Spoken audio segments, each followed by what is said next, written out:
What is going on, everybody? Welcome to yet another One Piece chapter reaction. Today we're going to be reacting to One Piece chapter 1187. And guys, I have been thinking about Emu versus Luffy pretty much since the last chapter ended. Obviously, we were in a Brook territory for quite a while, and I was a huge fan of that, obviously. But now we're on to the real meat and potatoes of the situation, right? Like, now we're here to finally see Luffy box with Emu, presumably. I mean, we've already had one punch land, so I can only imagine it's going to continue. If not, that means we're, making a pit stop for some more lore. So I'm excited. I am not spoiled at all, by the way. I didn't but I didn't hear a whole lot, but I do see some of the super chats already are hyping up this chapter. So I mean, I was looking forward to it to begin with. But before I get to those, I just want to say, okay, you know what? Real quick, just so I don't miss these, Bean Boy, appreciate you for the 5 gifted memberships, my guy. W's in the chat, and also W's in the chat for GG's Boxcar with the 10 gifted memberships, guys. I appreciate. I can't even get into the kind of announcement that I was about to have before y'all start donating. So I appreciate you. Thank you. I'm trying to match you guys. There we go. I just matched you with 5 free memberships. Also, good vibrations with the 10 memberships, y'all. Man, I appreciate y'all. You know that? I was, so I assume a lot of you, or at least definitely a lot of you here in the U.S. are suffering through this heat wave, I can only imagine. And so I woke up today, and I was not feeling the chapter, or any, like, it wasn't that situation, but I woke up and I was like, man, I do not want to leave my bed. I do not want to leave the air conditioning. You know what I mean? Like, I was done. But man, now y'all already got me 10 times as energized as I was. Because I was gonna say my announcement was gonna be, for one thing, if I feel low energy today at all, it is for 2 reasons. One is the heat. It is 95 degrees where I live, right? 95 degrees Fahrenheit for those of you who are not using the freedom units, which is understandable. And I'm also upstairs. And the air conditioner is going as hard as it can, but bro, it is so hot. Like, it all week it's been like this, so I've had a hard time sleeping. But the other reason I've had a hard time sleeping, guys, is I did want to show you. Last weekend, I was walking my dogs, and I saw some people around a little kitten, and they couldn't take the kitten, and I was like, well, we can't leave it on the street. It's about to rain. Next week's about to be 95 degrees. So I took the kitten in, and I named her Francine. And it is a girl. I took her to the vet. And Francine does not like it when I try to go to sleep. I'll tell you that right now. She is not a fan. She will sleep all day. If I go in there in the middle of the day and lay down, Francine is more than happy to take a nap and to chill. But if the sun is down, it just ain't happening. So I'm running on fumes sleep wise, but regardless, I'm hyped for the chapter, guys. And obviously, shout out to Francine here. She's honestly been great. But yeah, found her on the street less than a week ago, so she's about 6 weeks old. So anyway, that's my excuse if if I seem more tired than usual. Holmesian with the 5 gifted memberships. Wait, I did say good vibrations with the 10 gifted memberships, right? I think I did. Either way, good vibes. Thank you for bringing the good vibes, as always, my guy. Seriously, thank you. The Holmesian also with the 5 gifted memberships. Thank you very much. I'm gonna make sure that Francine gets some extra treats or something with all these memberships. Not that she doesn't get plenty as it is, but yeah, she is a cutie. It's kind of crazy. And then also Mr. Bushido with the 5 and Cloud Lizard with the 5. Guys, I can't thank y'all enough. That's wild, bro. I haven't even gotten into any part of the reaction yet, y'all. Seriously, W's in the chat for everybody. This is crazy. Thank you. You know what? I don't normally do this, but I forgot to gift 5 because I get 10 per month for free from YouTube to give away. And I forgot to give away 5 of my 10 last month. So I'm just going to give away the other 5 because everyone else is donating. Screw it. All 10 can go in this this stream. So there you go. Appreciate you guys. What we got 10 for me, 20, 25, 35, 45. We got 50 new members already this one stream, y'all. Major shout out to all the goats, for real. Thank you. And as I always point out, you know, we do the TCG giveaways for members, and that will be posted in the next month, unless I don't get my pre-order numbers confirmed by then. But I don't think that's going to happen. So, like, in a couple weeks, be on the lookout for a community post if you want to enter a giveaway for OP17, which is the Elbaf TCG set. It's going to be insane. It's also the 4th anniversary. There's already a cool Loki card in there. So, yeah, if y'all are interested, definitely eligible. But thank you, everyone, for donating. I'm going to go ahead and get to some of the other, like, regular super chats real quick so I don't get too far behind. And then we will get into the chapter. Because, like I said, I am running a little bit on fumes. I'm feeling much better now. At around noon, the energy levels started going up. Now they're peaking, so, you know, we're all right. But Quanidin with the $2 super chat, as always. 12 out of 10 chapter, one of my favorites easily. And so if you're saying 12 out of 10, that's a good sign. Because then I also see down here, John Stoops with the $5 super chat said, for me, best chapter of the year, which is saying a lot given how this year has already started. I feel like this year is like one of the craziest years to begin. I mean, we had Emu reveal, Brook flashback, you know, crazy stuff. I've got a lot to say about this one. 100 out of 10. Let's read the hell out of this chapter so we can discuss it. I will be getting into this very shortly, my friend. Thank you very much. I mean, y'all are already going over 10, and we've already been resetting the chapter rating scale every week, so... let me get caught back up. Where am I at? Which one? There we go. I scrolled on the wheel way too far and lost where I was. Cloud Lizard with the $2. Cloud Lizard, thank you very much. Another Windbath chapter. Looking forward to it. It seems that way with the way y'all are talking. This better be this better be a big chapter. I mean, and the fact that it's Emu versus Loki, or Emu versus Luffy. I'm sorry. We already had Emu versus Loki. So, Mr. Bushido with the €2. Look out. Cats are serial killers by nature. And I'll tell you what, she might be. With the way that she attacks my hand, you might be right. She definitely thinks my hand is a scratching post, which we are slowly trying to teach her not to do. But you should see her attack the toys I got. Like, I mean... My other cats like toys, but she is so obsessive about them. It's like none of my cats have ever been like that. So she, yeah, man. I mean, you might have a point. You might have a point. Daniel Cole Poise 7999 joined the Afro Gang. Daniel, I appreciate you very much. I seriously thank you. Mr. Rapo with the 5 gifted memberships. I just saw that as well. Rapo, thank you, my guy. Shout out to all the new. So we're up to 55 new members now. Man, W's in the chat for Repo as well. And then I think the last one here is Bushido again with the €2. Will you be doing a reaction to the SBS? So I have not read the SBS at all, just because I just kind of was avoiding spoilers and stuff. Which you never know. If you go on Reddit or Twitter and you're looking up One Piece stuff, man, it just takes one wrong post to get spoiled, you know? So, maybe after this, if I still have the energy and time after this, we can do that. I think that'd be cool. Because I know that part of it is like Pell or like the flying fruits or whatever, but I haven't seen the whole thing. So, maybe after this.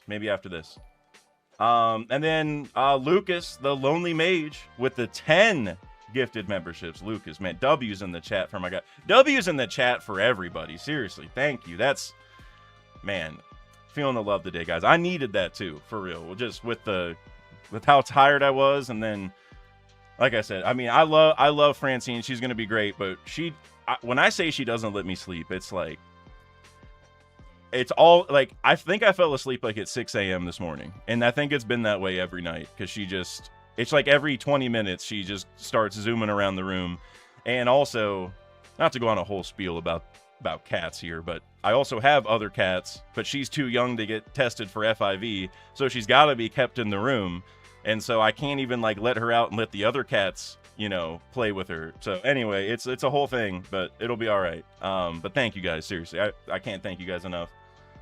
And then Bushido with a very appropriate super chat here. Dak is crazy cat lady from The Simpsons, and it's slowly turning into that.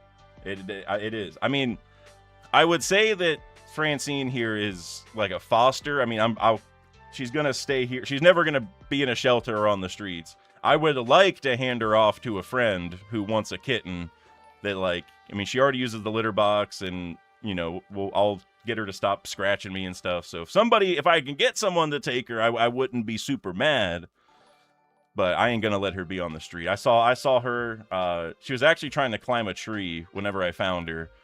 So shout out Birch. If Birch is in the chat, you'd probably like her. And she was trying to climb a tree, and they were just like, yeah, we can't get a hold of her, and we can't even take her. We don't know what to do. And I was like, I'm gonna finish walking my dogs. If she's still here, I'll take her. And that's exactly what happened. So it is what it is, though. I'm happy to have another cat. It always feels good to save, you know, an animal. So, all right, guys, we are already 10 minutes in, and I have not read anything. So that means it's time to read. It is time to finally get into One Piece chapter 1187 and see what y'all are talking about, what all the hype is regarding this one.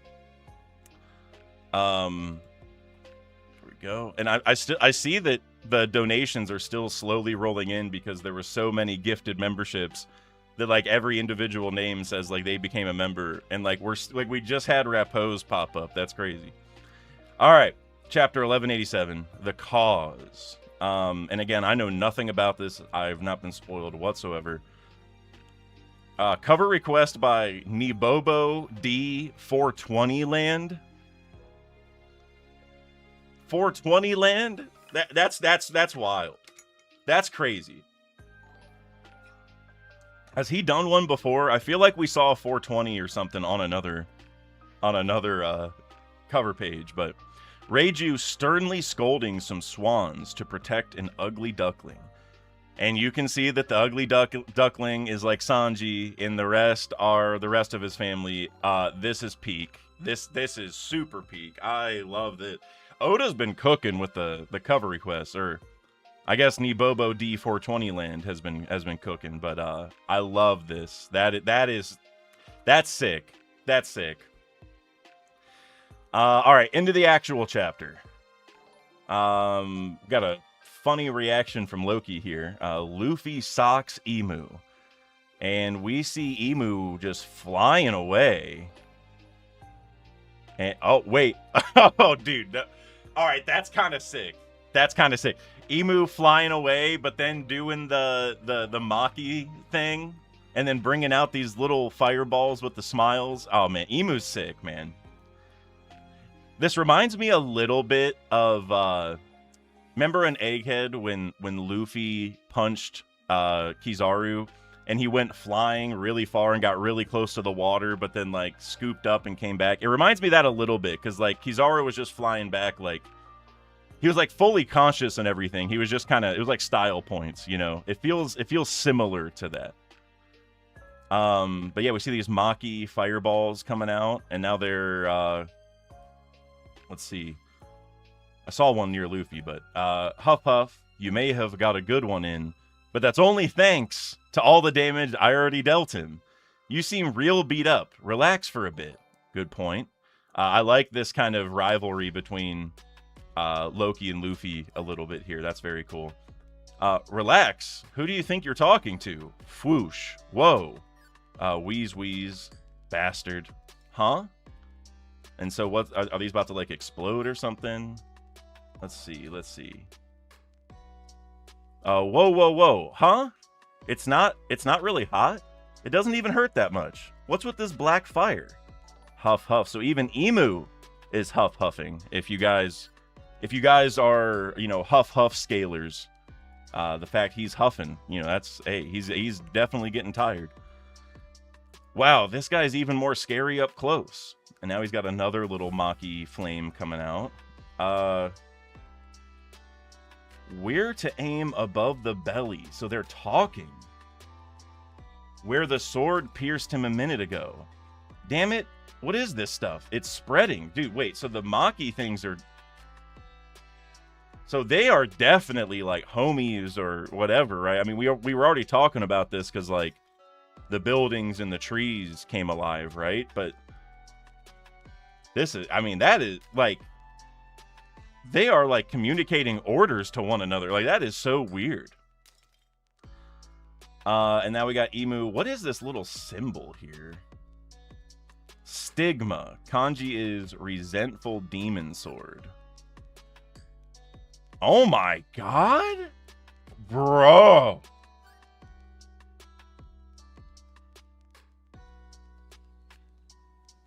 That, whoa, man. Whoa.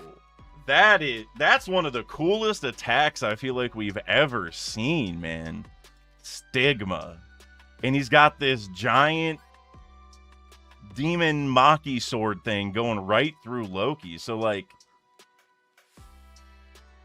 I'm wondering just how it works with like the fireballs that we just saw. Like, is it like a homing mechanism? Like they go into the wound and then Emu like connects it with his Maki. You know what I'm saying? Like, so like they bridge the gap sort of thing. Wow, that's crazy.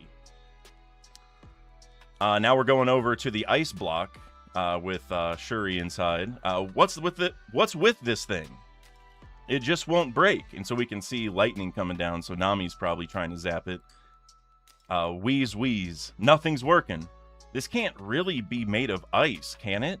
It's more like diamond or something. Oh, and Nami's all excited. That, hey, Oda, that's a good one. I like that.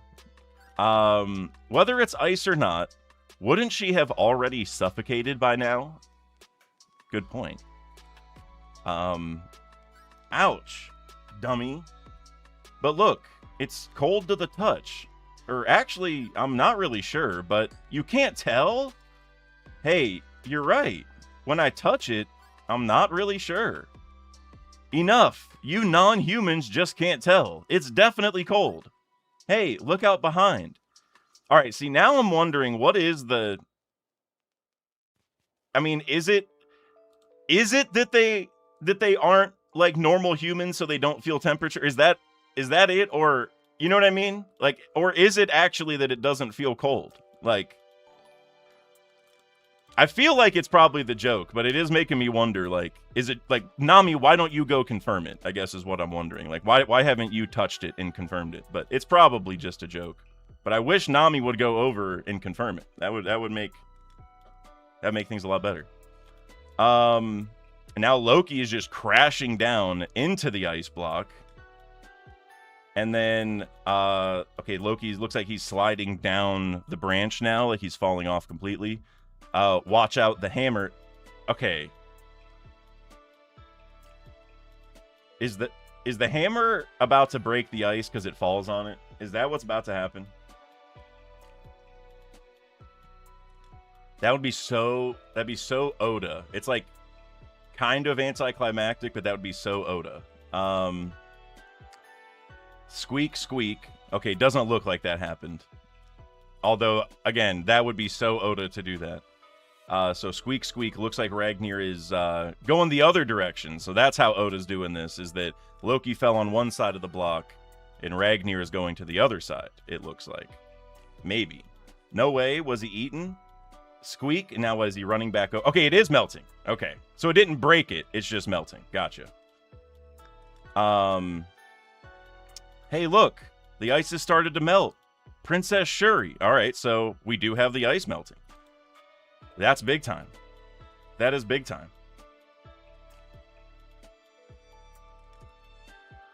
I'm just trying to think, too, like...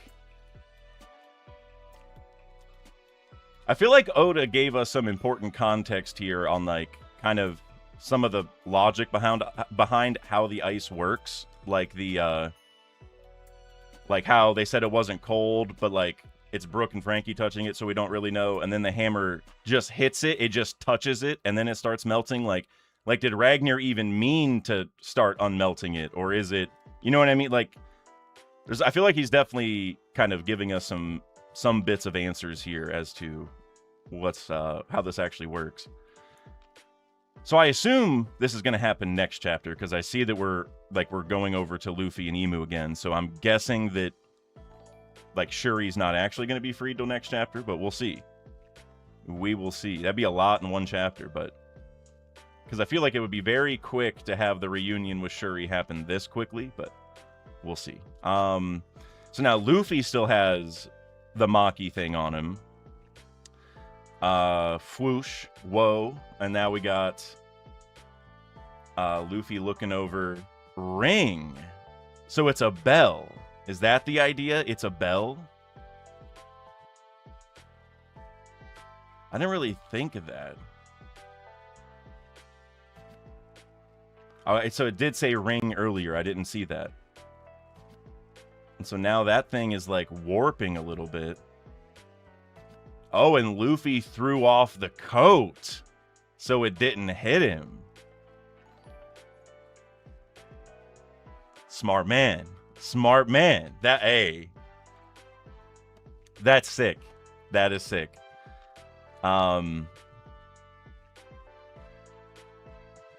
See, like these little like rings, like hypnosis looking rings. Not that it's actually like hypnosis, but like the rings behind this one panel, like it makes me wonder just like what these things really are. You know what I mean? Like what is the basis of this power? But again, the attack is sick. The what do you call it? Stigma or whatever it was. He didn't say it this time, but I think before it was called Stigma.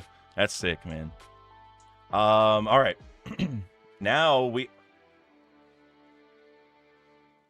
Okay, so I looked a little bit ahead here because I scrolled down and I couldn't help but see Zoro and Summers just chilling here.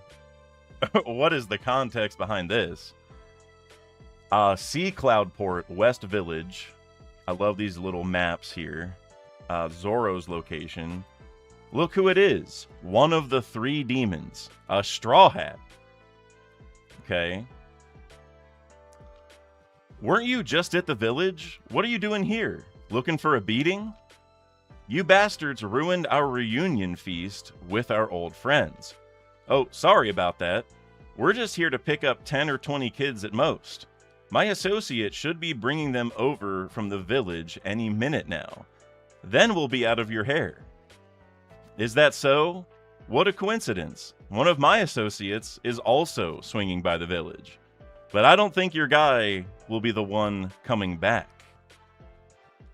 This is so interesting. Oh, may I ask why? Because he'll be dead. Yo, Zoro. I love when Zoro talks his stuff, man. This is like, they're so chummy. You know what I mean? Like that. I was like, as soon as I saw the panel, I'm like, what is going on? Man, that's badass for Zoro. Gee, ha ha ha. You really have no idea just how awesome we are right now. I love the choice of words there. Because, like, wasn't he saying, like, they were super earlier, too? Like, super summers? So, like, super awesome. Like, I like the words they're choosing. In West Village, rain pours, as if a hole was torn in the sky. I'm starting to grasp the situation. Problem 1. A monster bigger than any giant is trying to kidnap the kids. Anytime Sanji's lighting up, you know it's a good moment. That's a pain to deal with. Their mothers are crying their eyes out. I can't stand the sight of it. But I can't save the brats myself because of problem 2. That monster is a woman, and I can't kick it. That's another pain to deal with. And the warriors won't stop at anything until the kids are safe. Ripley, damn it, leave him alone. Colin, Mommy, I'm sorry, I got caught again. Then there's problem 3. While I can't stand to see a woman cry, it's okay if I don't join their fight, because I know the cause of all this is really you. He's going after Killingham. See, I love these moments where Sanji's like thinking through everything. You know what I mean? He's lighting up the cigarette, looking through the situation, figuring it out. Even if the Giants lose sight of you, you can't outrun me. Good grief, you really are tough. I'm ending this here, you fool. There's a big difference between tough and immortal. I love, man, this is a hype chapter. Y'all were right. There's no way you can beat me. Your assessment is right, though. If I were out of commission, my ability would dissipate. I like that it's like, you know, I mean, we kind of knew this already, but Oda's kind of developing it further where, like, yeah, like, Zoro and Sanji got to step up and beat these guys to save the rest of Elbaf, you know what I mean? Like, this is their matchup. I mean, who knows where Elbaf's going to go after this, but for the time being, this is definitely their big matchup for sure.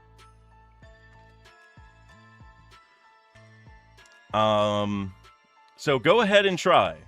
Let's see if you can take out the Rain God. Onward, Rain God. Take those brats away. How terrifying. I know your weakness.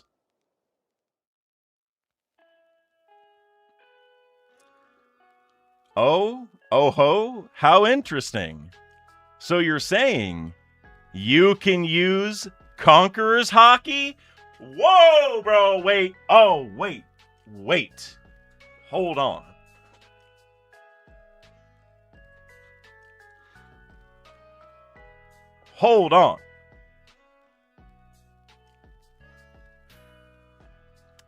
I feel like, you know, I mean, I did a video on this. We talked about it a lot.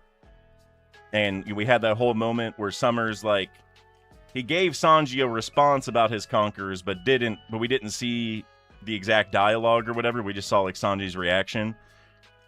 This is a great way to go back to it, because Sanji's gonna have to use it to beat him, so let's see. Go ahead then. Kill me. Your captain. Oh, are we about to actually see the dialogue? Oh my god, I've been waiting for this. Your captain is one of the 4 emperors. You should be meticulous if you intend to have his back. My bad. Hey, old man, what about me? Do I really not have Conqueror's Haki? You have the traits of one who might. Really? But somehow, you seem to be burdened with painful uncertainty. You must be a king yourself if you truly wish to make Luffy the Pirate King. Oh man, I can't tell you how much I love that. I know there's an awesome panel. I saw a little bit with Luffy on it, next to it. We're gonna get to it in a second, but I love this so much. It's not the theory I had for it, but I love this so damn much, man. Oh my god, I love it. You know, the video that I have, it's actually done, and it's going to go up probably tonight. It's not really a chapter related thing, but it was actually supposed to be out earlier this week, but because of the kitten, I had to move it back, so it has to come out tonight regardless. But the video is about basically, I don't even know how to really describe it, but it's about like why the Straw Hats are like the perfect crew to bring the dawn and stuff. Like, it's how they complement Luffy properly. I think it's a really good video, but this is like a great addition to that whole idea, because it's like Sanji's growth to becoming a conqueror is now being tied within his role of getting Luffy to become the Pirate King, right? It's like, it's almost like Scopper, if I'm paraphrasing it, is like, well, you got to figure this out, because like if you don't, Luffy might not become the Pirate King. Like, you got to get past this uncertainty that you have, this doubt you have or whatever. Like, you got to figure it out. And like, I love that Sanji's growth is intertwined within the grander mission of Luffy becoming the Pirate King, right? I think that is just peak, man. Oda, you've been cooking in Elbaf, man. You seem to be burdened with painful uncertainty. You must be a king yourself if you truly wish to make Luffy the Pirate King. So thou hast finally revealed thyself, Joy Boy. Saint Nerona Emu versus Monkey D. Luffy.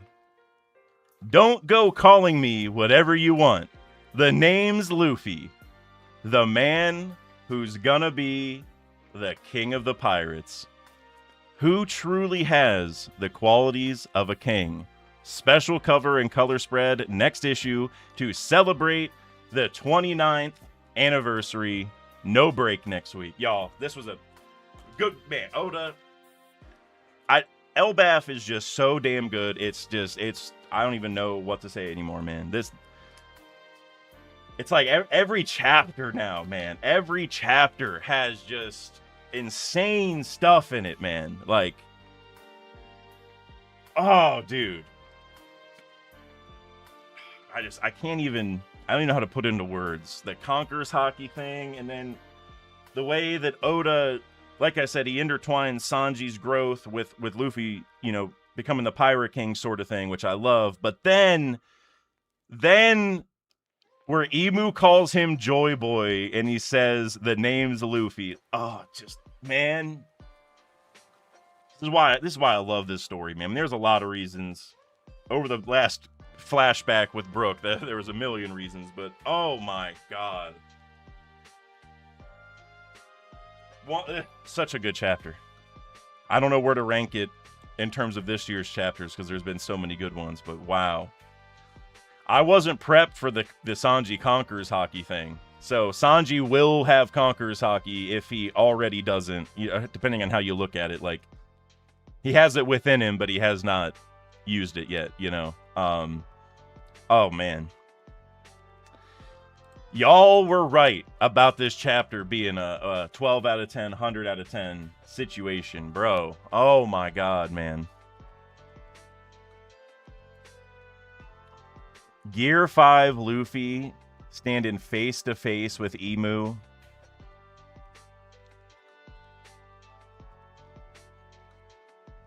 That's crazy.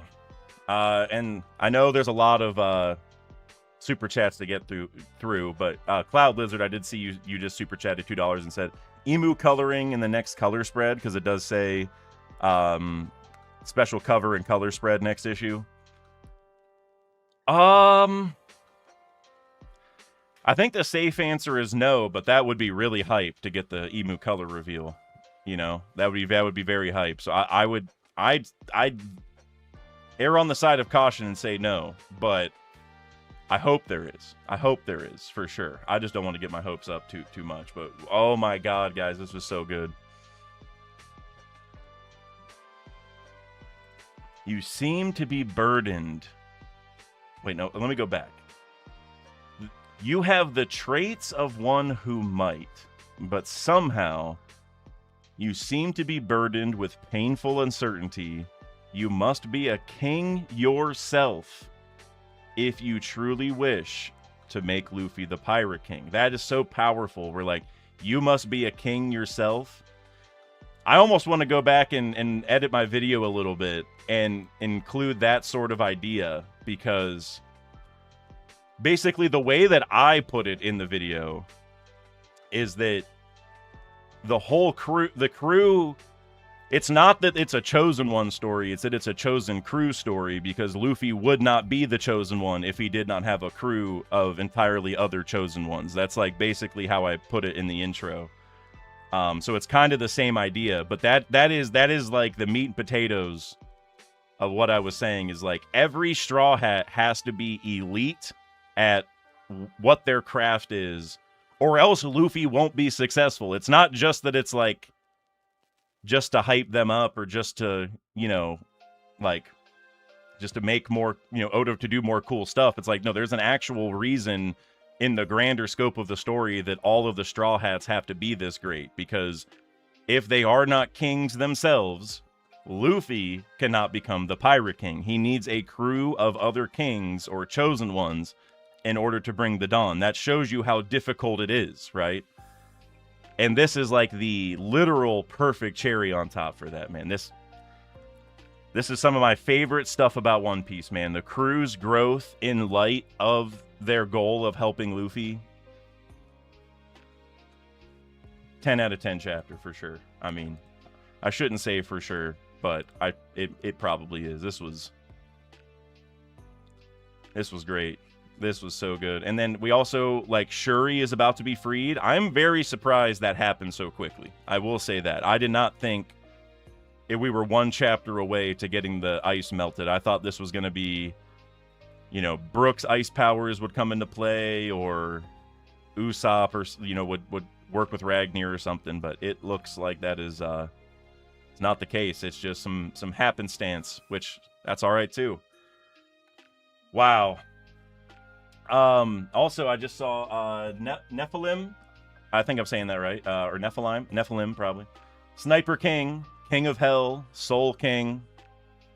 I like where your head's at. It's like, it is a crew of kings for sure, or queens. But even Big Mom said that she was going to be the Pirate King, right? She didn't say Pirate Queen. So I guess, you know, you can use King loosely as just the best at whatever. But yeah, that's oh, Tiny Angry Gnome. I can't believe there was a bell and I didn't notice. Yeah, I mean, it took me a second too, but yeah. Hey, Gnome, now that there is a confirmed bell in Elbaf, I might have to hurry up and get that bell video done, man. Bellbath? Did we ever call it Bellbath? I feel like we should be calling it that. That's crazy. Good vibes. You said Sanji's going to be the king of love. I like that too. That'll probably be it. Because, like, it could be, like, like, the cook king, you know, but no, probably king of love. But, all right, guys. I'm going to go ahead and get into some of the super chats, but phenomenal chapter. I know there was a ton of super chats to get through, which I am excited to see what you guys got to say, because this was phenomenal. If you couldn't tell, I enjoyed this very, very much. Let's see, Mr. Bushido, I did that one. Yep, Bushido called me the crazy cat lady. Yep. Mr. Bushido, you got a few in a row here. For €2, Zoro learns Maki to shapeshift his sword. I think that would be really cool because, you know, it looks like Maki is like alive or like a homie or something like that. And we also know that swords have like a will of their own, like a personality. And so if Zoro was able to combine the two to like unearth the sword's personality even more by like maybe Maki gives it more sentience, and then, you know, then we can see what the sword like really does with a mind of its own kind of thing. That'd be really cool. I like that. And then you also said for €5, it's not looking good for Loki. He was already injured by Shamrock, and he keeps getting injured in that same spot. Yeah, that's true. That is true. And I mean, this attack, bro, the what did he call it? Stigma. I mean, that's crazy, bro. Like, and the way Loki crashed into the rock or the ice and just like fell down the side of the branch and stuff, like, yeah, man. I mean, and the other factor is like, I mean, I don't even know how he's gonna get treated with everything going on, right? Like, I mean, I feel like this is maybe where one of two things is gonna happen. One, Loki awakens his fruit if he hasn't awakened it already, and maybe that gives him some extra healing or durability or something. Or if Loki is down for the count for a while, then this might be how Usopp gets a hold of Ragnar. Because, you know, we talked about this a lot on the last few streams, I think, especially last one, but I find it hard to believe that Usopp will get Ragnar if Loki's still, you know, in operation. But if he passes out and he's injured, and the point is like, Ragnar, you got to work with this guy to save Loki, then I think it works a lot better. And now maybe that's where this is going to go, you know? You know what would be a funny twist? Actually, I love this theory, actually. The more I think about it, the more this might be exactly what happens. What if Loki is hurt so bad that Ragnar has to freeze Loki so the wounds stop? And so it creates a parallel to the Gale Ra giants, who are also frozen, right? If Loki gets frozen by Ragnir, and Ragnir froze all the other giants, that would be a cool little parallel between the two.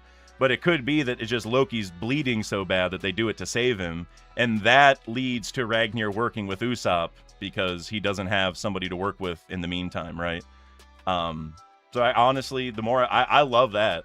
I actually, like, they can't treat him, and they're just like, Ragnir, just freeze him, and we'll figure it out later. And honestly, I love that. And it could lead to a whole little thing where maybe Ragnir has like a mini flashback of like him freezing the Gale Ra giants. Like maybe it was a similar situation. I don't know if, like, it didn't look like the ones that we saw were like bleeding or anything in the ice, but there, either way, I think Oda could make a fun parallel there. So yeah, I really like that theory. That just came out of nowhere for me, but I love that. That's great. Anihime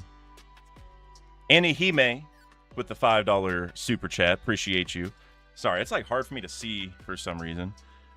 Nami getting excited that the ice might actually be made out of diamond is something I would do, honestly. Also, happy birthday to my girl Nami too. Yeah, happy birthday to Nami. It is her birthday today. Is it today like in like the US or like most of the world, or is it today like because of the time zones? I just forget which. Is it actually today, or is it like today in Japan or whatever? You know what I mean? I don't know. Either way, happy birthday to Nami. I know it's one of these 2 days. So happy birthday to her. Yeah, I love the diamond thing. Like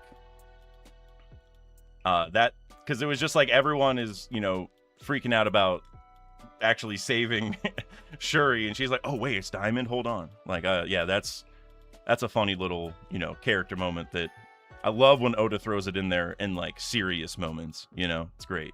But yeah, happy birthday to Nami for sure. B plot with the $2 super chat. Ragnir near Usopp, ice melted. I smell the setup. Yep, we were just talking about it, but I completely agree with you. Loki is down for the count, and even like I mentioned it during the chapter, but like the way the hammer fell, like Ragnir fell to the opposite side of the branch, which isn't like a big deal. I mean, he's a squirrel. If anybody can climb over the branch and get over, you know, it's going to be him. But I almost feel like there's some symbolism there, like they're separated, and it's like maybe they will be separated for a prolonged period of time, you know. I really love the idea that we freeze Loki, though. That just feels so One Piece to me, like put him like in a time capsule and save him, sort of thing. John Stoops with the $5. Genuinely, Zoro and Sanji hyping each other up, but never to each other's faces, is one of my favorite tropes in One Piece. Completely agree with you. This was such a good Zoro and Sanji chapter. And Oda's done a good job of even building this up, because like you go back to the Zaza reveal and we saw Zoro and Sanji like going opposite ways, and I can't remember what they said, but it was kind of like they talked a little bit of smack to each other, like, you better be successful, like, don't worry about it, I got it, like, sort of thing, right? Like kind of bickering, but also kind of hyping each other up a little bit. But then yeah, like this chapter, like the way that Oda does this, where he, you know, parallels those situations with Zoro and Sanji and has them kind of, you know, it hypes them up, but not within the presence of each other, like you said. It's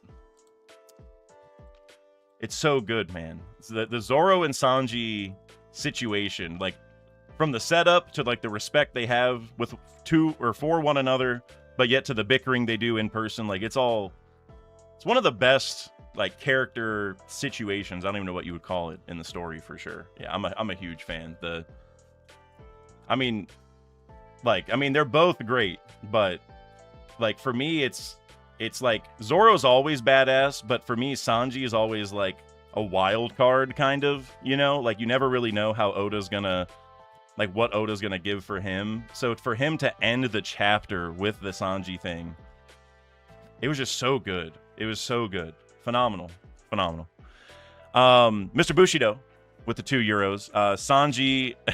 Sanji cooking this chapter. Sanji team wins. Yeah, I mean, I'm actually gonna go back up to the Zoro part real quick, because like for Sanji, it's obvious now that like for Sanji to win, he's gonna have to unlock Conquerors, and like this is gonna be his Conquerors training arc, almost like when Luffy, like his, not his first bout with Kaido, because that was like the Thunder Bagua, but like the first time he got up to the rooftop and stuff, like Luffy had to figure out Conquerors like throughout that battle sort of thing. We're about to see the same thing. But for Zoro, I kind of wonder how this is going to... I mean, honestly, like you said, maybe this is where Zoro gets Maki. Because, like, if Sanji's going to get an upgrade to Conquerors, you would almost think that Zoro needs to get an upgrade as well. Or to, like, learn something new. And yeah, honestly, if Sanji's thing is going to be Conquerors, it would kind of make sense if Zoro's going to amplify that, like you said earlier. So, it's crazy. But I'm... And what's going to happen at the end of this? Because you said Sanji team wins. Obviously, you know, both are going to win their fights eventually, but I think there's going to be a really cool moment at the end of this where Summers and Killingham lose at the same time, so that way Oda can kind of marry the situations like he did here with Zoro and Sanji. And it'll be a really cool moment where, like, here it's saying, like, you need to be a king if you want to make Luffy the pirate king. And I think there's going to be a cool moment where I don't know exactly how it's going to like happen, but they're going to emphasize the king thing again. Like, maybe Zoro will beat Summers and he'll be like, you really are the king of hell. And then maybe Killingham will look up at Sanji and be like, maybe you are more of a king than I thought. Or I don't know, there'll be like a cool little line where they both get hyped up by the by their opponents as kings, I think. So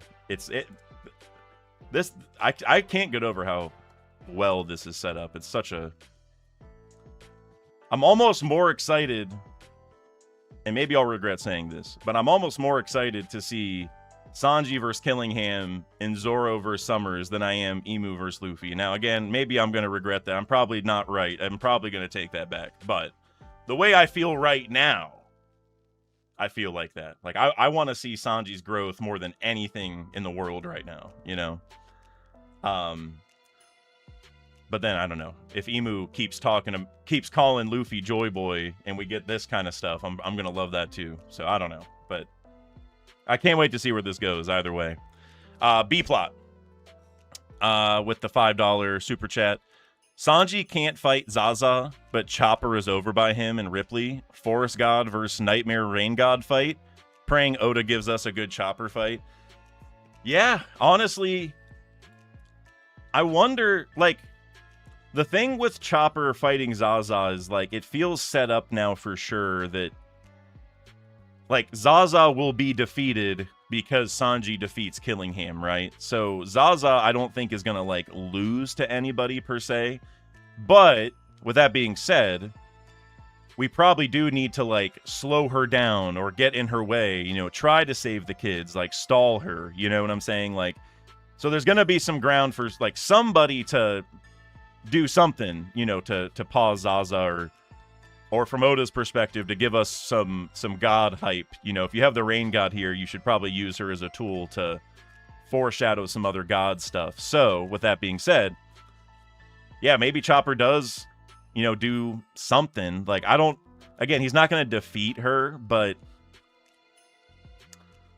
it would, because the other option is that Chopper just keeps going around and being like a medic and healing people, which, you know, I mean, we've seen it before. It's already happened this arc, to be honest with you. It's not impossible, but I would love to see some Chopper hype. And it feels like, you know, if Luffy, Zoro, and Sanji are this busy and Loki's out of commission, I mean, we're going to need all the combatants we can get. So Chopper is probably going to fight somebody.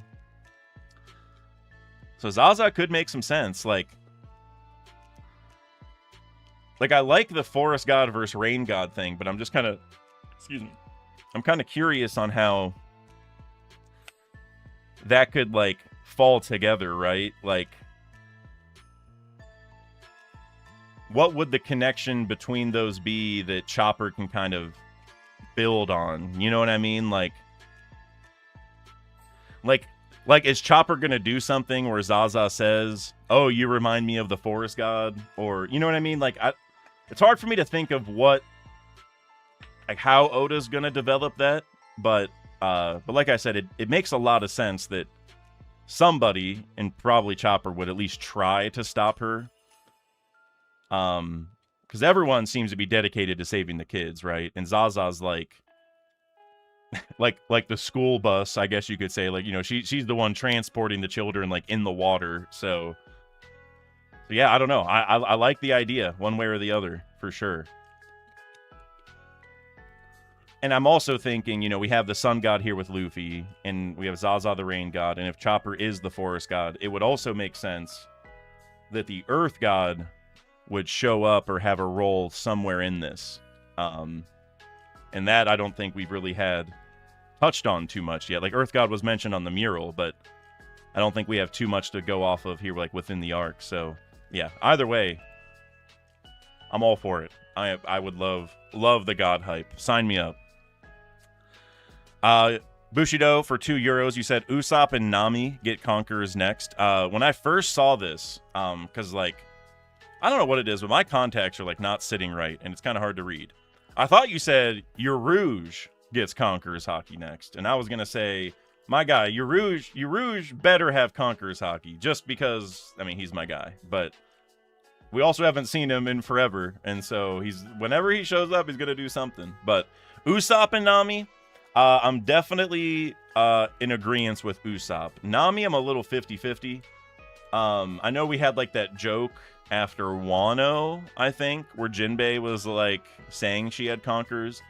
So I wouldn't be surprised, but I would say that if Nami gets it, every crew member needs it. And I don't know how everybody would feel about that, but that's how I feel. Is it, like, it's one thing for the monster trio to get it, right? And even for Usopp, just because Usopp's he's such a wild card and whatever. But if Nami gets it, then I think it's going to feel weird if the other Straw Hats don't at that point, I guess, is my kind of view on it. So we'll see. I mean, I'm down for them all to get it. I'm going to be honest. Like I said, you know, like, I'm doing that video about the crew all being chosen ones and stuff. Like, they need a crew of kings, you know? So them all having conquerors would kind of fit. So maybe, I don't know. We'll see. John Stoops with the $10 and then a $20 super chat. John, thank you very much for your generosity, my friend, and the rest of you, of course. My goat, Wanji, he's literally been holding himself back the whole series with his self-depreciation. So true. Like that, like, I'm just going to read the rest first, but yes, his self-doubt, or like his more emotional or mental side coming in like that, it's great. It's great. That's why I love Sanji. That's why I love Whole Cake as well. And the loathing of his lineage. He's about to hit peaks he couldn't even dream of before Elbaf, 100 out of 10. Sanji literally hasn't learned to love himself enough to awaken his conquerors. He's always so willing to sacrifice himself for everyone else. Loves everyone else, but not himself. When that changes, he's gonna be a monster. Could not have put it better myself, genuinely. Like that, his whole life, it's even from like his upbringing, he's kind of been putting other people first. Like, even if you look at when he was thrown into like jail when he was a kid and he was like making food, he was making it for like a mouse, right? I can't remember his name. Chuji? Was that it? Because we met the other mouse in Wano. I think it was Chuji. And that was like, it was parlaying back to the mouse that he befriended.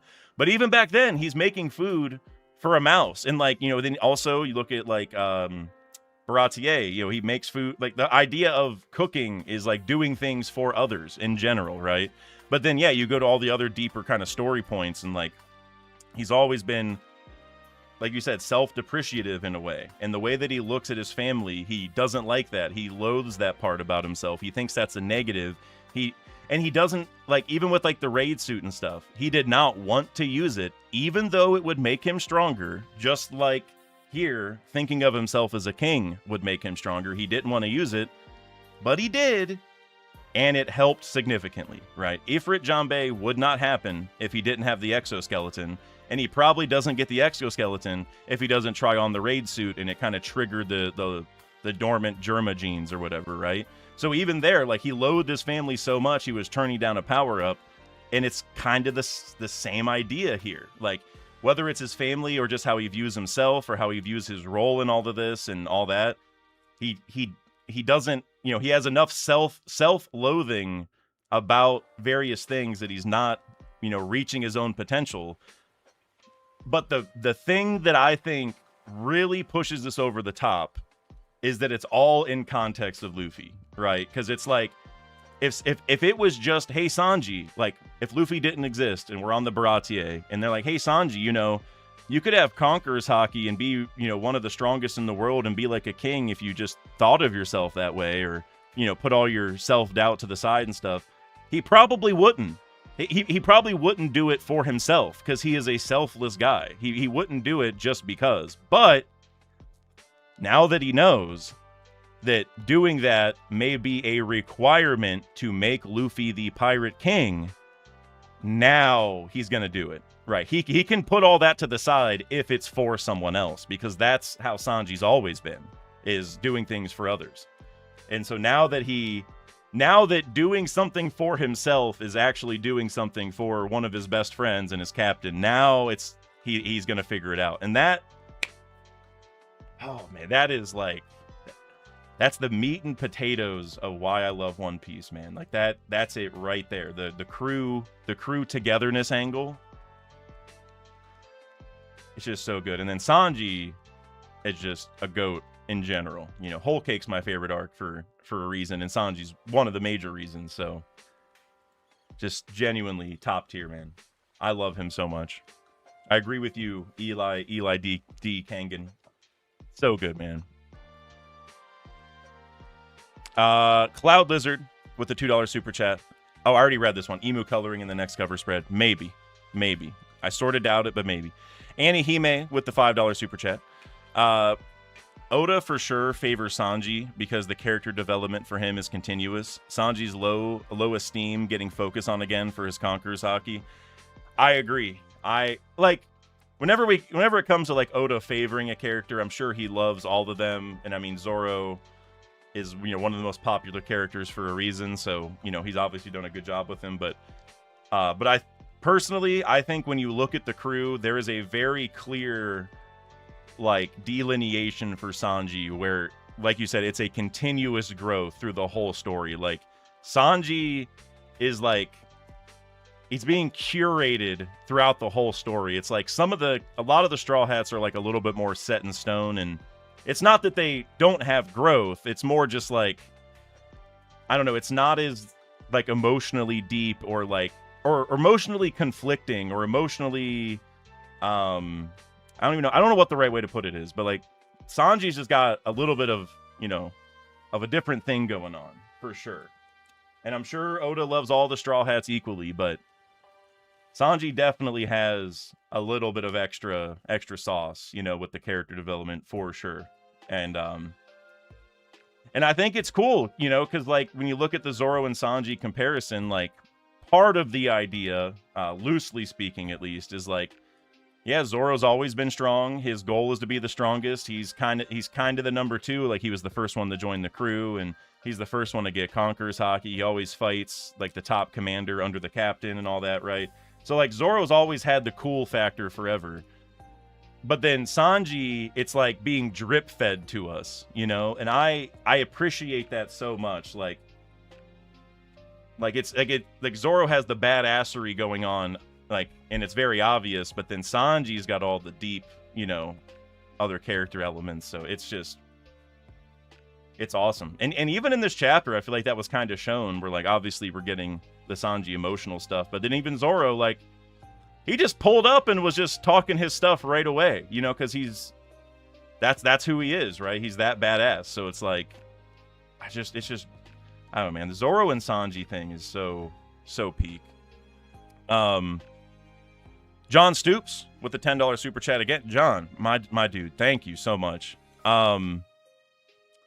I love that this chapter is low-key a Sanji love fest, while also hyping us up for Luffy vs. Emu and Zoro vs. Summers at the same time. Not to mention Shuri, Oda, my god, he's ascended past GOAT. Yeah, it, like, And this is the thing, you know, a lot of times in arcs, and sometimes the criticism's very warranted, but sometimes in arcs, you know, Oda sets up a lot of things. He dips away from exciting things. Like, you know, we have Emu versus Loki going on, and we have the Brook flashback randomly. And even like throughout the arc, like, you know, like the Shamrock showed up, but then left, and then these other Gods Knights came in and got defeated, but then they got powered up, and like we kind of go back and forth a lot, right? Between like, are we worried? Are we not? Do we have it figured out? Do we not? But it always, everything Oda does eventually reaches a point like this where all the stuff he has set up just falls together perfectly, and it's, your mind's just blown, where it's like, okay, like I'm so ready for this now. Like, not that we weren't ready before, that we weren't hyped, but like the ice melting and revealing Shuri would not hit as hard if we didn't get the Brook flashback. And like the Sanji and Zoro moment here would not hit as hard, you know, if Emu didn't show back up and repower up the Gods Knights, and we didn't have the Conquerors hockey discussion from earlier. Like, Oda set all this stuff up slowly but surely throughout the arc, and now we're you know, we're seeing the fruits of his labor, so to speak. And it's just, it is a Sanji love fest, but this is like, this is Oda at his finest for sure. Like, man, it's hard to even put into words. I feel like the last 3 or 4 weeks I've texted my real life buddies who are into One Piece, but like they don't read the chapter the second it drops, but like they will if I, you know, tell them they need to go hurry up and read it so they don't get spoiled or whatever. I feel like the last month I've gotten off the stream and immediately texted my friends the same thing, like, bro, you got to go read the new one, you got to go read it. Or my friends who are anime only but are like debating reading the manga, I'm like, bro, this is the week, you know, this is the one, you can't miss this, you gotta go start reading. And this is one of those for sure. Thank you, John. Cloud Lizard with the $2. Ragnar freezes in time, not ice. That's a very cool way of thinking about it, because like I said earlier, like the whole Brook and Frankie thing, like I feel like it's supposed to be a joke about it not being cold because Brook and Frankie can't tell, you know, probably. But since Nami didn't check, it does make me wonder, like, oh, is there maybe, you know, another layer to it? And if it is like, you know, a looser definition of being frozen, like being frozen in time, that would also make sense why it doesn't break or melt from other things, right? You have to stop it from, like, you have to restart time, basically. I actually like that, man. I gotta be honest. That's it. If it ends up being true that it's not actually cold, then that's what it is. I'll say that much. If it is actually cold, then maybe it is just ice, but it's special ice or whatever. But if it doesn't actually end up being cold, like Nami goes up and she's like, oh wait, you guys are right, it's not cold, then that's probably what it is. That's a good theory, man. Cloud Lizard, you're cooking. You are cooking. Mr. Bushido with the €2. It's also Neptune's birthday. Well, hey, happy birthday, Neptune, for sure. Big fan of Neptune. Especially at the Reverie when he was like about to go fight Sharlos to go save Shirahoshi, because it was just like, I don't know. It was just kind of funny because it's like they've been trying to get to the Reverie forever. I mean, it's not funny that this almost happened, but like it's funny because we know she got saved, that they finally make it up there, and then he's immediately like, oh, I'm just gonna go punch it. I don't care. Get out of my way. I'm gonna go beat his ass. But then, of course, Sai and Leo came in. So major shout out to Neptune for sure. Quackvors with the €5 super chat. I pray Uranus is a rhinoceros beetle with an insane laser beam. Maybe it's Pluton, since the poneglyph came from Alabasta. Egypt is big on beetles. You know, I've heard, I think it might be Bushido. I know somebody, and I don't know if he's like the origin of it, but I know he has brought up beetle theories many times, and I've heard them in other places. Because, like, wasn't there a panel somewhere where, like, Chopper or Usopp or maybe Luffy or somebody was like, what's stronger, an Atlas beetle or the One Piece or something like that, right? I can't remember exactly what it was, but I know they brought up the One Piece in context of a beetle one time. So yeah, I mean, I know that's a very popular theory. You know, I'm obviously big on the Pluton is a mole agenda, but I have heard Rhinoceros Beetle a lot for either Pluton or the One Piece. I've heard that as well. I think the One Piece is probably the number one. But another thing to maybe point towards Uranus, and it's not a huge point of evidence or anything. Not that we have a lot of evidence for Uranus in general, because we've only heard of it one time. But, you know, remember Heraclean from Bowen Archipelago from Usopp's time skip? Obviously, Usopp, like, he was a beetle, and, you know, Usopp trained with him and everything. But Heraclean, last time we saw him, was flying on a beetle off to some island, and we don't know what island, and we have not heard anything. So he is out there in the world somewhere, and Oda's setting that up for some reason. And this is obviously supposed to be like an Usopp arc at some point, because we haven't had a whole lot of focus on him yet. But maybe Heraclean shows up, and Usopp's, you know, role of becoming brave warrior of the sea or something, I don't know. Maybe that all ties together in some way. And so we do get whatever the beetle hype is, whether it's ancient weapon talk or some One Piece, or yeah, like the One Piece, or maybe it's none of that and it's going to be an Usopp-centric thing somehow. I feel like this would be the arc for it, right? Because if this is the Usopp arc and Usopp's trainer from the time skip is out there doing nothing, or I mean, he's probably doing something, but we don't know what he's doing, but he's out there. It would make sense, I feel like, to combine those somehow. Now, it would be kind of wild to see Heracles pull up in the middle of all this stuff, but I feel like crazier things have happened. You know, it would be really crazy if somehow that got us out of this mess. Some beetle thing with Heracles. That'd be crazy. B-plot with the $5. I don't think Chopper's getting a clean win, but for the reveal, Road kidnapped them and was wearing an elk-themed god costume, and he's right there too. Okay. So, that's interesting. That's interesting. Yeah, because as far as Chopper getting a clean win, I feel like I said, like, the fights in, you know, who's gonna really take down the big bads right now, I feel like has been pretty clearly set up. But, you know, Chopper definitely needs to do something. And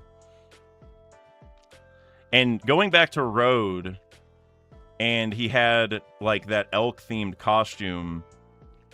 Remember, we had that God's Night that had like the deer skull or whatever kind of skull that was. It was similar to Road's. Remember, we had that God's Night with the other mask on too. Makes me wonder if that's going to end up coming into play somehow as well. I mean, honestly, the more I think about this, you know who might who Chopper might actually fight is maybe the other God's Knight show up and he fights that God's Knight who has the mask on, because it's like deer versus deer. You know what I'm saying? Honestly, that like the Rain God connection makes sense too, but now that I'm bringing it up, it would kind of make sense. Yeah, maybe Cow Skull. It's something like that. But either way, it might that might make sense too. The fact that guy's face is hidden, by the way, B-plot, makes me think he's got some special eyes of some sort too, you know? Because now that the Man-Mayor, you know, that we didn't see their eyes of, like, she probably has the multicolored eyes as well. And so I wonder if that guy also has... I don't know if they're the same ones, but, you know, like we talked about, probably some other kind of eye. Real quick, I am gonna just wipe myself off real quick, because it is 96 degrees, guys. No, 97. I swear to God, before I said 96, I looked up and it went up to 97. It's not 97 in this room. It's probably like 80 or something, but it is 97 Fahrenheit. If it was 97 Celsius, I'd be asking to swap places with Shuri. That'd be the only way I could survive. Shuri would be the only person left on the planet if that happened. And I guess the Gale Raw Giants. But man, it's crazy. Anihime, I saw you got a couple in a row here, and I think this is it after this. Thank you all, by the way, very much for the super chats. Oda mentioned this arc ending abruptly, probably because Imu and the Holy Knights having to retreat due to Imu's health, so not sure about these fights. Yeah, that's like that feels like the most natural way out of this, right? Like Usopp, or not Usopp, jeez. Imu. How did I get Usopp and Imu confused? Imu is, you know, gonna be cooking, probably gonna have Luffy dead to rights, but will have to go back because of his health or whatever. Like, that kind of feels like the right way to make it, you know, in typical Oda fashion, have Luffy kind of lose first, but not die, or, you know what I mean, not have everything go to shit. Like, just, you know, just send a message that, like, yeah, you're gonna have to get stronger if you want to fight me, kind of deal. The Holy Knights are kind of the other question, though, because, like, even if that happened to Imu, would they still have the omens and stuff, or would Imu leaving cancel the omens? Because, like, if Imu leaves, but the God's Knights are still here, then it's kind of like, well, then, even with the omens, like, if Luffy's helping out, and Imu's not here so Loki can help out, I mean, that's going to be nothing. So, I wonder how that's all going to work, right? Because, like, is it going to be that Sanji and Zoro beat their God's Knight opponents, and then Imu is going to be kind of sick and look at the situation and be like, all right, we need to regroup. I'll be back. And that's it? Like, you know, I could kind of go either way. So, yeah, I don't know. I don't know how they're going to end either. Alley Clown, I saw you just said 89 here in Arizona, but 97 is the norm for desert folk. So, which... mad props to you guys. I don't think I would be able to survive no matter what. But from what I hear, you know, dry heat doesn't hit quite as hard as humid heat. And it is very, well, not very humid, but I would assume much more humid here than there. But not trying to say that it doesn't suck to have 97 regularly in Arizona. But to my understanding, that's part of the equation here, because, like, I feel like I'm sweating continuously. You know what I mean? Like, it is just so it's like whenever I walk out of my air conditioned room, I can literally, like, feel the wall of heat. You know what I mean? Like, it's like thick, like, it's like thick air. Like, it doesn't feel right to breathe, you know? Like, it's just so hot. But yeah, mad props to y'all. I couldn't do it. I couldn't do it. I mean, and, you know, you guys are a little more used to it just from living there normally, but mad props. I mean, I couldn't do it. I wouldn't last a day. I don't even know if I could get off the plane. If I went to Arizona and it was that hot regularly, I might just turn around and get back on the plane, you know. Daft Frick, you said, what is the humidity? 66% here. Let me look it up. It hasn't rained since, like, last Saturday, so it's probably a little drier now. It's just right now it says 50%. I'm trying to go back, see if I can look at the past few days, because, like I said, like, it hasn't. My grass is starting to die outside, guys. It's that hot. Yeah, like 50%. But it was, again, I can't find it, but it was definitely higher earlier in the week. Oh, actually, no. Well, it says 50% on Google, but on AccuWeather, it actually says it was a higher number. Let me find. Okay, it says 50%. But apparently this week, the high was like 80-something%, is what they're saying. So yeah, today is much drier, but it was 80-something earlier in the week. The real feel temperature right now is 108, if that matters. Or actually, yeah, 108, but the high real feel of the whole day today is 111. Jesus. Man. Well, Time to just stay in the air conditioning the rest of the day. It is like super hot. But Anihime, let me go ahead and read the last one real quick. I did not forget. Nami has mom Kur's haki, which I love that, and I agree. I think I know where you're going with it already. Whenever she disciplines Luffy, she has mom Kur's haki whenever she disciplines Luffy, preparing her for motherhood later on, a big sister raising her baby brother, basically. I actually think you're completely right, where, like, it's almost similar to Sanji in a way, where, like, his conquerors is now being born out of caring for someone else, or, like, his goal of helping Luffy. He's like, all right, I'll put my self-doubt to the side for him, if that's what I gotta do. For Nami, it's similar, where it's like, whenever she's protecting kids or trying to help her little brother, if that's kind of the context we're thinking of it here, it's like, yeah, like, because she cares about them, you know what I mean? And so it is like that, it's a similar thing where her, you know, her power is kind of born from caring for others in a way, because Nami is a very motherly figure, as I've brought up in many different videos, and I'm sure you guys are just aware in general, but that's definitely her thing. So it would make sense if she does have conquerors, if it all is in light of that, right? So yeah, no, for sure. And I do think Nami getting it is very plausible, but like I said, if she does and Usopp does, every Straw Hat has to, or it's just not, it's not gonna feel right. You know, it's one thing if just the top 3 do, but if you go to the OG 5 get it, which I guess if it's the OGs, you know, the East Blue Gang, then maybe it still works. But I think it should just be all of them if we're going that far. I think it'd be cool to see Brook with some conquerors, you know, the Soul King. Iman Pro, you said, I think being a true king in this context is about protecting others. Personally, I agree.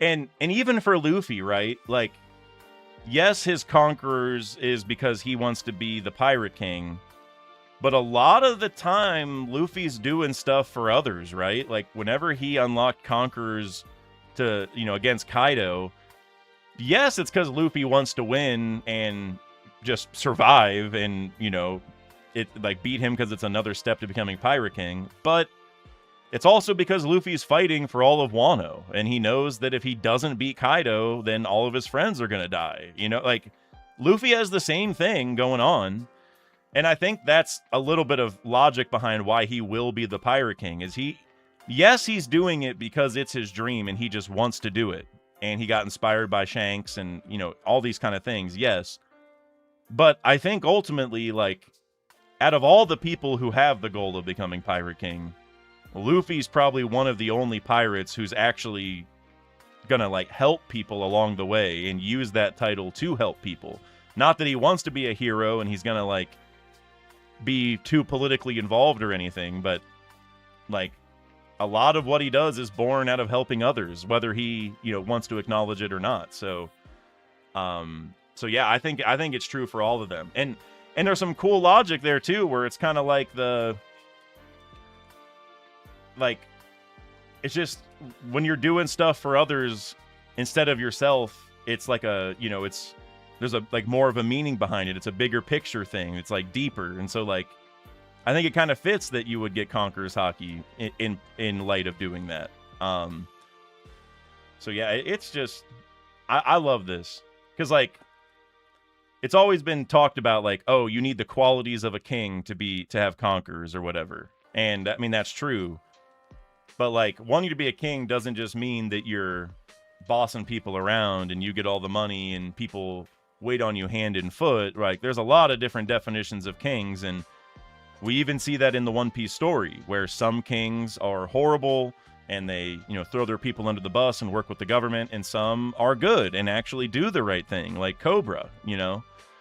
It's the same thing here. Like, if you're going to be a king, like a conqueror's king, it doesn't mean that you're good or bad, you know? Like, you can be a conqueror and be good, or conquer and be bad. It just, you know, it's whatever.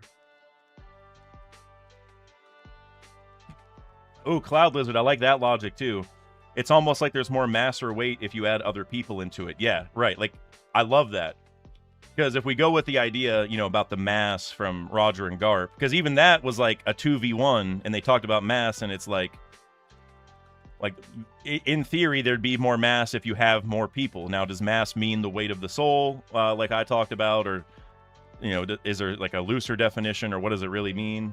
Who knows so far? But I like that logic where it's like, yeah, if you're doing stuff for others, that's more mass than someone who's doing it for themselves, right? There's more weight behind your punches because you're fighting for multiple people. You're not just fighting for yourself. And so I don't know, man. One Piece is just so awesome with like some of these story tropes. Oh, man. Peak chapter, guys. Peak chapter. Thank you guys for being here. I'm not wrapping up the stream just yet because I do want to check out the SBS. We can look at that together. Is it 1:15? Yes, it is. Let me pull it up.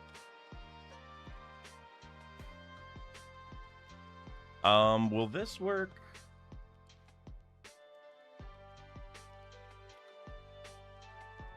Let's see if this works. I feel like I might regret this. You know what? Here, I'll start here. All right, and you know what, guys? We might have to play a little Pirate King run after this. I ain't gonna lie to you. That might happen too. But first up, here we go. Cool. And I am not signed in, which is what I wanted to do here. Okay, you guys probably can't read the chat at all, but can I just put like a little box behind it? Color block. Let's just make a new one.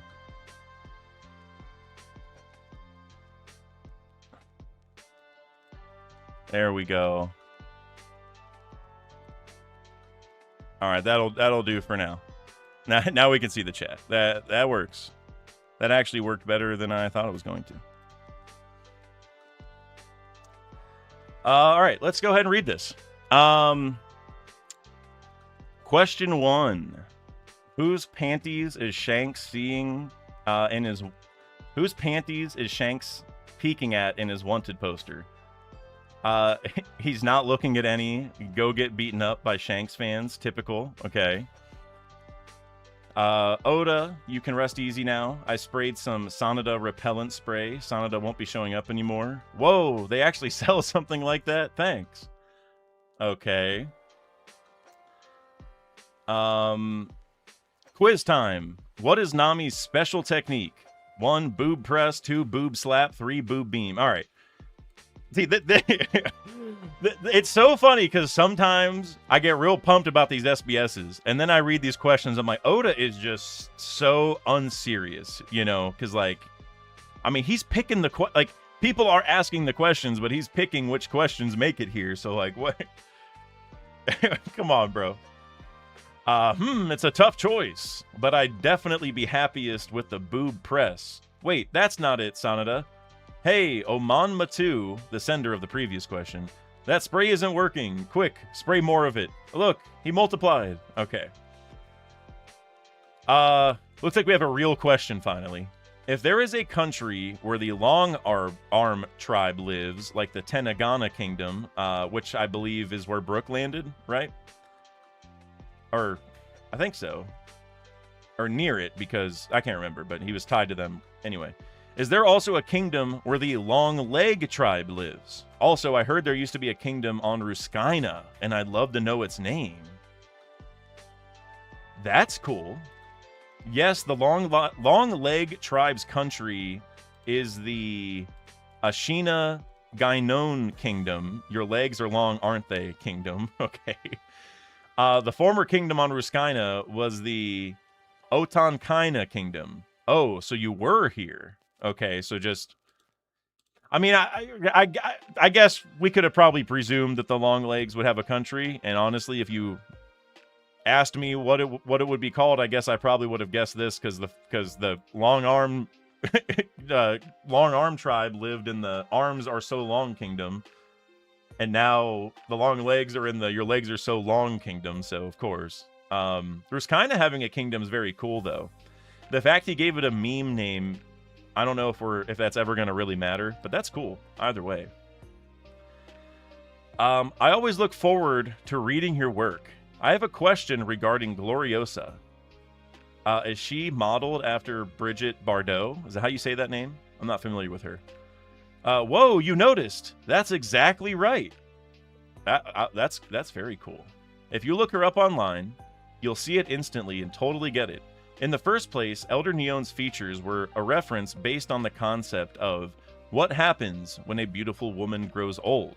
So she is modeled after the youth in later years of that beautiful French actress. Okay. Well, I know nothing about her, but that's cool. Question 6. Oh, here we go. Love this. Is Polo Graham, who appeared in chapter 1165, Marco's father? When you connect their names, I discovered a Marco Polo wordplay. Yes, there's no hiding it anymore, is there? Laughs. Yeah. Yep, no hiding it anymore. We did not know. Who knew? Who knew that they could be related? By the way, what's up, Axe? I see you in the chat. Axe, I meant to ask you. I meant to ask you. You see that interview with LeBron's agent about how he said that if the Knicks didn't win the title, LeBron would be going to New York, but now he's debating all these other teams, and look, he's going to Cleveland, all right? He's going back. He's coming home. We all know LeBron's coming home to get the farewell tour and to get a title on his way out the door and to match Kobe. We all know it's happening. But yeah, he did say that LeBron would go to the Knicks if the Knicks didn't win the title, which is crazy. Anyway, question 7. Oda Sensei, I have a question. What exactly are the only 5 types of flying ability confirmed in the world that Pell mentioned? There are so many abilities that allow for flight now that I'm totally confused. Please tell me. So this is the one I've heard a lot about. Cutting right to the core, are we? A lot has been said about this over the years, but looking at it from my perspective, how on earth is anyone in that world supposed to know every piece of information across the globe? Like, who is out there researching exactly how many people in the Tentata tribe can fly? So the official in-universe answer is, that was simply the extent of what Pell heard. However, this line actually held a different meaning for me personally. It was a line meant to keep myself in check, reminding me, you can think up as many flight abilities as you want, but don't overuse them. Culturally and scientifically speaking, technologies have appeared where you'd think, why don't you guys just build an airplane? But it's a worldview that stops just short of developing in that direction. Why? Because this is a pirate manga. To stay true to the theme of the sea and sailing ships, I couldn't let it become a world where everyone is just buzzing around in the air. That was the sentiment behind writing that line. Moving forward, I will maintain the stance that flying is a rare and exceptional thing. That was a great answer. That was so eloquent and so well thought out. He could have just said, oh yeah, like he could have just left it at the first paragraph. But the rest of it, that was fire, bro. That like how he says, like, you know, this is a pirate manga, everyone can't fly, and so I didn't want to overdo it. Like, bro, that Oda, I hope when One Piece is over, you write like a whole like expose about stuff like this, where you were, you know, just some of your, like, the back of your mind thoughts for some of your decisions. You know, it was so eloquent of an answer, and maybe that's just how they translated it, but oh man, I love that. That is such a cool answer right there. Like I said, if we get like a big like compendium of like Oda's notes and thoughts as he was going through different arcs or whatever, bro, I will read the hell out of that. Question 8. Hello, Oda-san. Regarding Shamrock's birthday, since he's trying to make Elbaf suffer a terrible San/3 fate, and he seems like he'd like cucumbers, how about March 9th? Because the San and Somebody is at my door and the dogs are barking. I don't know if you guys can hear it, but they're downstairs today, so you guys can maybe hear a little bit. Maybe a little bit. Hopefully they stop soon. Let's see. Hold on one second. I gotta tell them to shut up. Hold on. They just won't stop.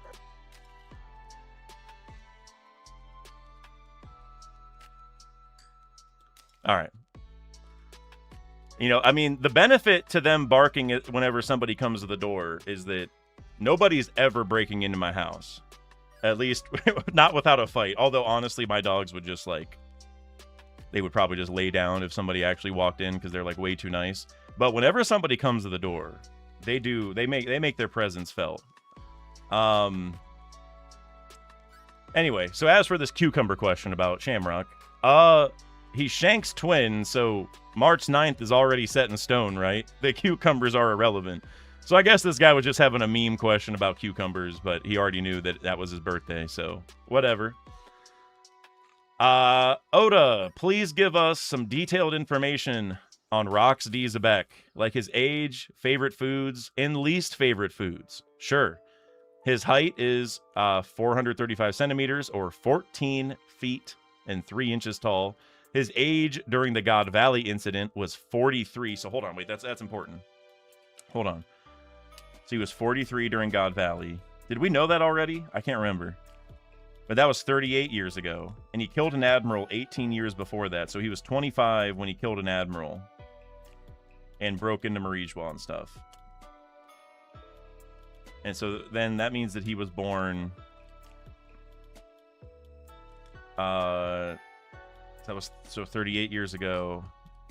So he was born 81 years ago. So Brooke is 9 years older than him.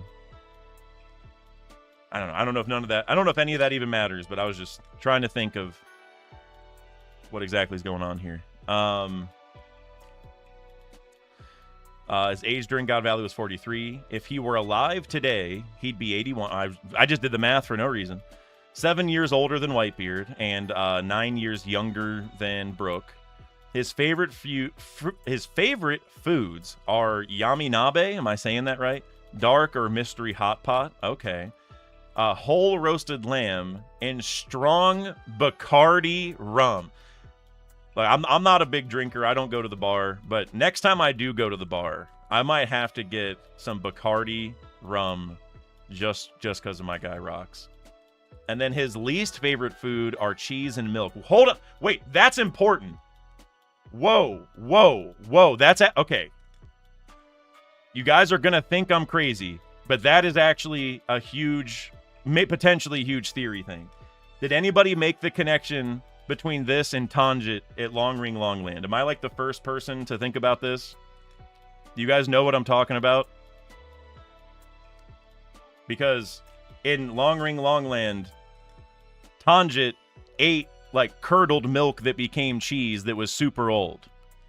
Like, he said he was like a huge fan of it, and like they made it normally. And you might be wondering why Tanjit matters.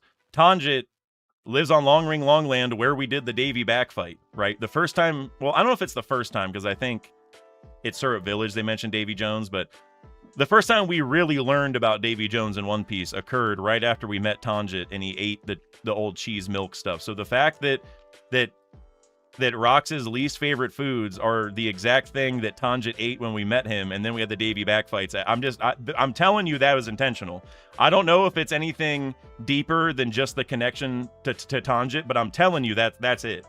That is absolutely it. Like, no doubt, that's why Oda picked that. That's crazy. In a good way. That is very cool and crazy. Maybe there's a Moda connection, Real Tony says. We got to get Kev in here. I might have to talk to my boy Kev, because he's the #1 Moda fan. Yo, wow.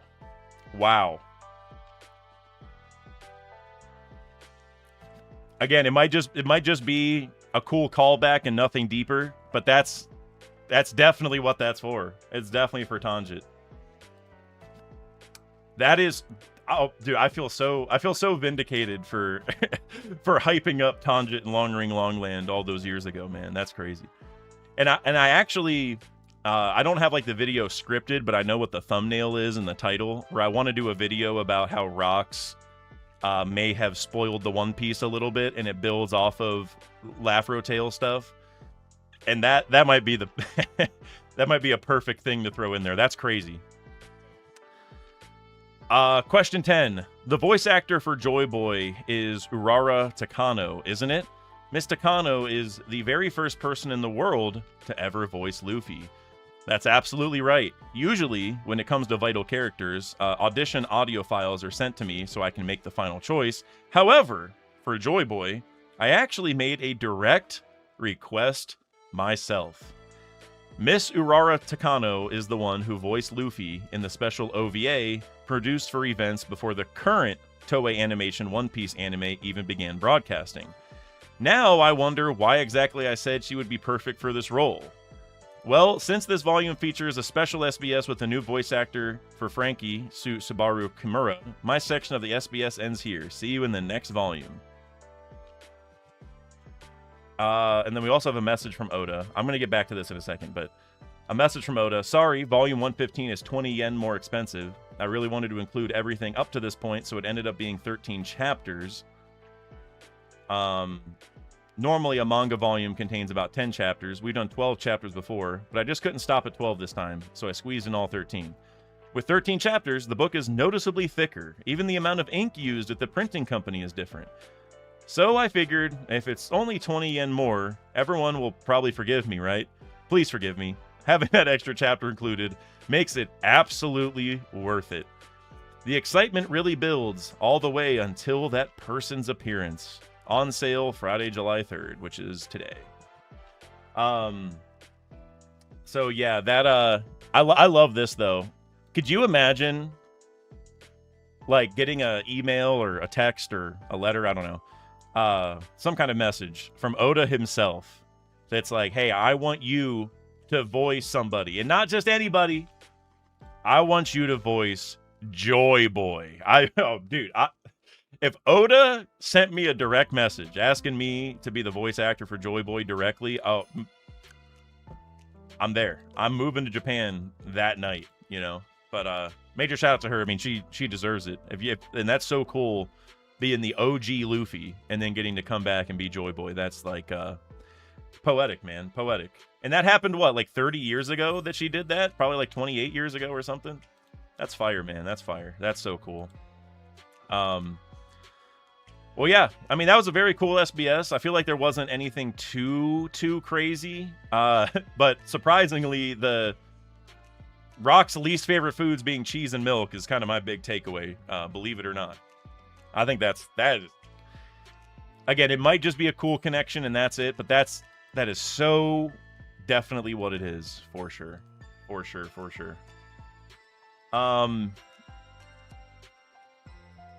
And also, I just saw John Stoops 16 minutes ago. I don't know if you said this before I went on the LeBron tangent or not. I don't think I was 16 minutes ago. So sorry I missed this because I kind of already answered it. But for $2, you said, where do you think LeBron is going to go?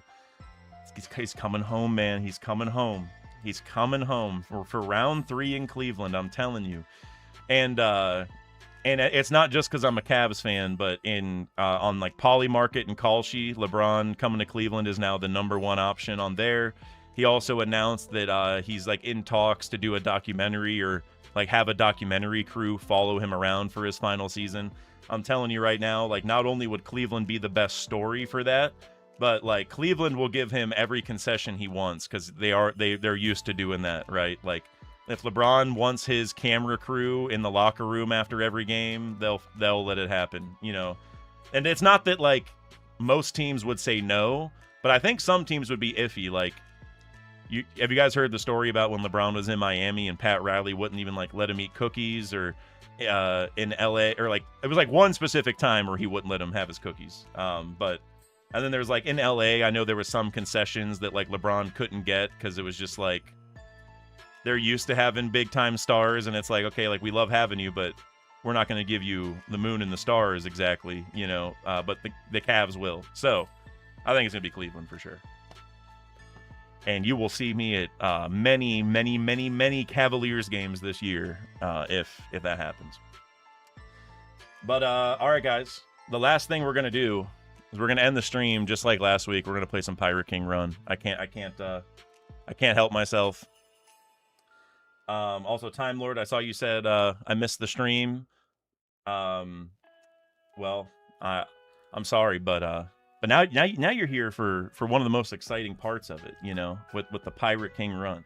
And I might actually be I might actually do a video of me playing this. And I know that sounds crazy, but I meant to tell you guys this at some point earlier in the stream, but I had another video get struck by Shueisha. It was my last one about like the different eyes and stuff. And so that makes 5 videos over the last couple months that have been struck by Shueisha. And I've won 4 disputes, and the current one is still ongoing, and I'll probably win that one too. But basically, with how often the striking is happening, and also Parvision got struck a couple times, and I know some other small creators got struck as well, so it is not just me. It's like they're going everywhere. And like, I'm definitely always going to do the reactions and stuff, but like, it's really hard to do videos right now when they just get killed, you know what I mean? Because like, it'd be one thing if the video came back and then would get a bunch of views and like it was fine, but like, with, you know, a lot of these videos are like more current, like talking about stuff we just saw. So if they go away for 2 weeks, the algorithm doesn't really pick them back up whenever they come back, right? They're just kind of dead. And I think Shueisha, I mean, they haven't communicated much with me, so it's not like I actually know, because they just strike and don't really explain anything.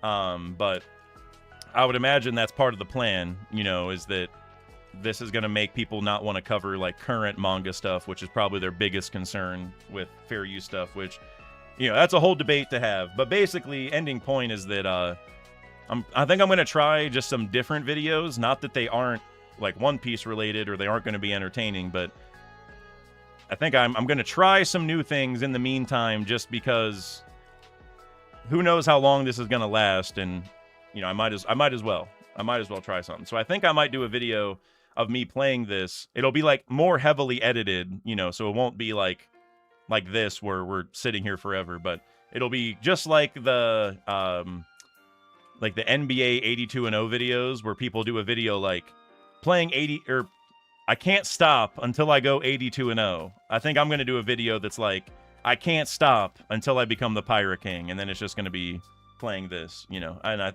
we'll see how it does. I don't know. But of course, like I said, the chapter reactions are always going to be here, and if these other kind of videos that I'm doing do well, I also want to do a couple TCG related ones. If they do all right, then I might try like doing chapter reviews on Patreon, or maybe utilizing Redacted more often. We'll see, but that'll become an easier decision depending how these first few different kind of videos do. So just a little bit of heads up. You might see some different kind of videos out sometime soon. But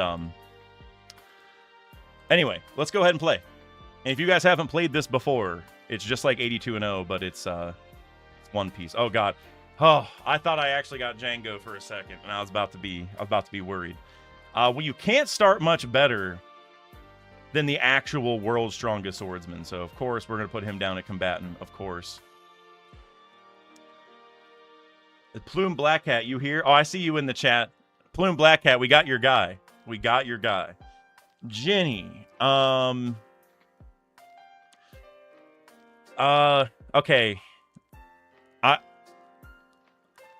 I want to put her at cook because, like, she cooked food for Kuma, right? And she, like, loved eating, and, like, isn't she eating, like, in this panel? But I think I remember someone telling me she doesn't count as cook. So I don't know if that would work. I think I'm going to go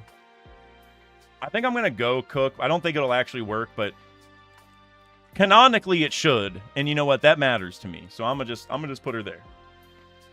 Oh, Lucky Roo. I want to move Jenny back. No. Jenny, get out of here. No. No. Lucky Roo is the cook of the red-haired pirates. No. I swear this game knows that, like, if I put Jenny at doctor, I probably would have got like Marco, you know. Oh man, well, all right. Well, you're combating. I maybe could have put Lucky Roo at first mate. Morgan, no, nope. Oh, oh. We got Lao G. Do I really want Lao G to be my last combatant?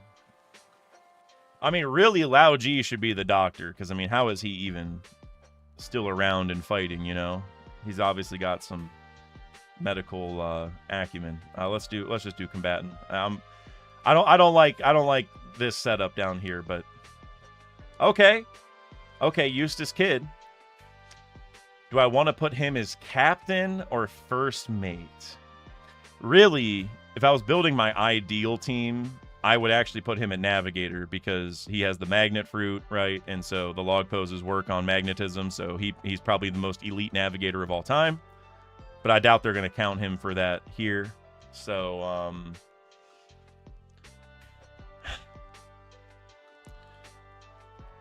because, like, if I put him... Yeah, I'm going to put him at first... Wait, Vince Smoke Judge? So apparently it froze on Kid and was actually Vince Smoke Judge. All right, well, the game's broken today. So the game might just be broken now.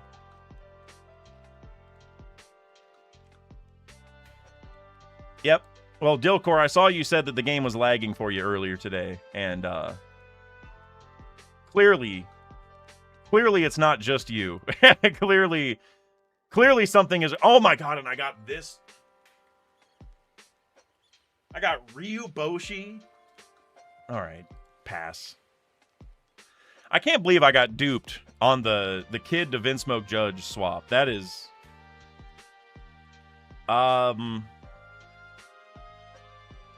Navigator. I think all fishmen count as navigator, but she can also see the future, so she knows where we're going. Stanson, what are you the shipwright? He's not the doctor because that's Gerd. The cook is Goldberg. Is Stanson the shipwright, or is he the first mate or the helmsman?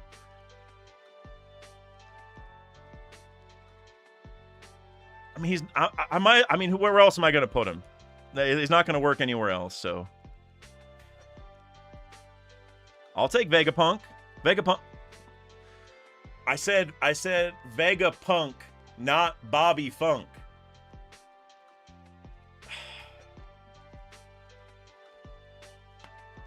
This is not the crew that I wanted, man. This is not the crew I was hoping for, man. Oh, okay. We're cooking. We're cooking with that one. If this was actually Eustace Kid, we might have a decent crew, but I guess Cavendish is the doctor. That is not actually who it is. Gotti is not an archaeologist. My God. I mean, I wouldn't have had an archaeologist no matter what.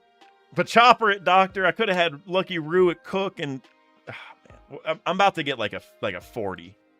44. Garp, Roo, and Vista. I mean, well, Chopper is great too, but assuming Chopper doesn't actually get to be a doctor, this crew is ass. At least Stanson was the shipwright, but like, Garp is hard carrying. Garp and Roo are hard carrying this crew. And Vista. Man, oh, here you guys can't see the whole score. There you go. Tough, man. Tough day. Tough day on the open seas, huh? Yeah, old man. Yeah, you're right. Actually, I can't remember if this is something we talked about on the channel or if this was something with me and one of my buddies. I can't remember. But we used to have like a joke that the G in Lao G stood for Garp because he kind of looks like like bad timeline Garp in a way, right? Or not, maybe something like that. He looks like old decrepit Garp, right? Doesn't he? Like, hey man, we don't know what the G stands for. We just know it's there, you know. And we definitely know it's there because Lao G let us know many times. But yeah, Lao Garp. That's a theory for you guys to chew on. But you know what?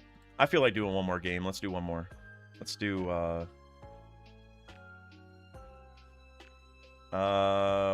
did I? Oh, One Piece, there it is. I have not done today's character, so.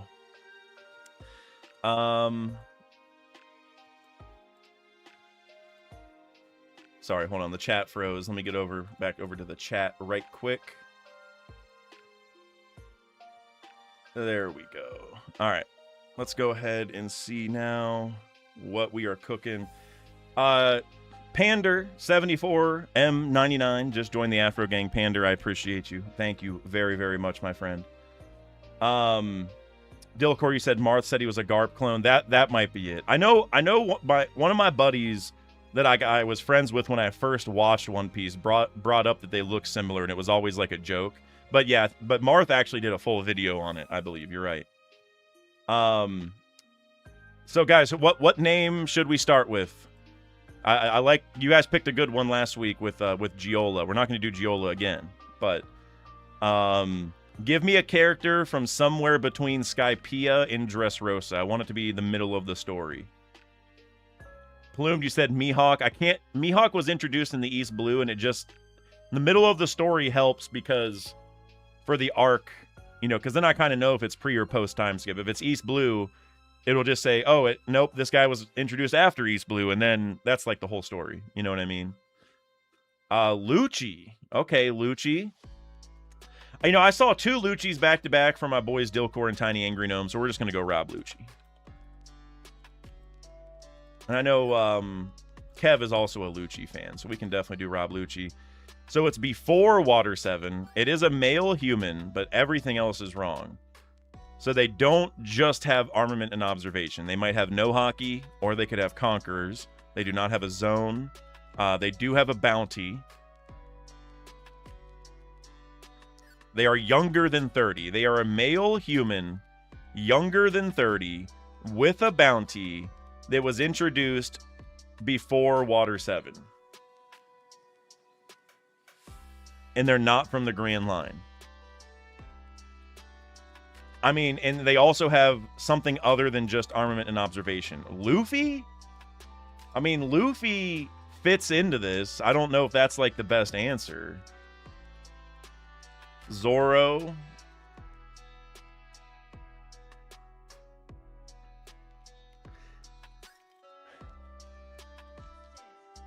I'm almost scared because, like, Zoro, his occupation shouldn't be assassin, but it arguably could have been assassin originally, right? Plumed, you said Wiper. I don't think Wiper has a bounty, so I don't think it can be him. Luffy has his own. That's true. I guess I was thinking, like, when he was introduced, it was a Paramecia, but I get, you know. Well, so this could also be no Devil Fruit. So, like, Zoro would work. I might just go Zoro.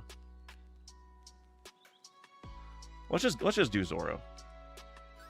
Last time we got it in 2 guesses, which was amazing. We're probably not going to do that again. 3D said, I'm 3 guesses in. I'm trying to get it before you. Well, we'll see. We will see. Okay, well, the bounty is between 0 and 1.1 billion, so I guess that helps. They are from the East Blue. Male human, older than 21, but younger than 30, from the East Blue, with a bounty. They do have a Devil Fruit, but it's not a zone. They probably just have no hockey. They are a combatant, introduced between East Blue and Water 7.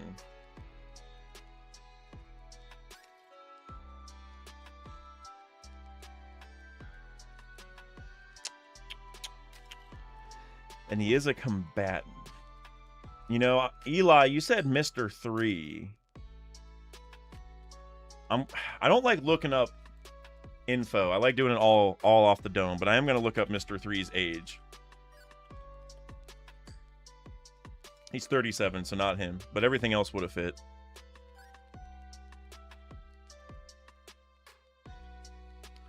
Yeah, and he is taller than Lucci and Zoro. That's a good point. From the East Blue. I just got to think about that. Male humans from the East Blue that are combatants. Older than 21.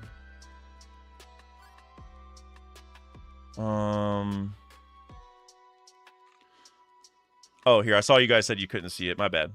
I could move the cam, but this will do for now. I know whenever I pick another one, I'll have to move it again, but...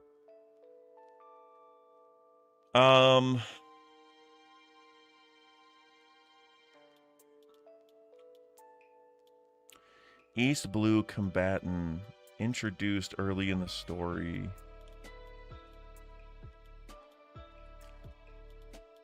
It does have a bounty. So if it's after East Blue, I'm trying to think of like who we run into. So like we go to, I mean, not Laboon or Crocus. It's not anyone from Little Garden because we already checked Mr. 3. It is a male human, so I guess it could be. Actually, I do have a potential guess.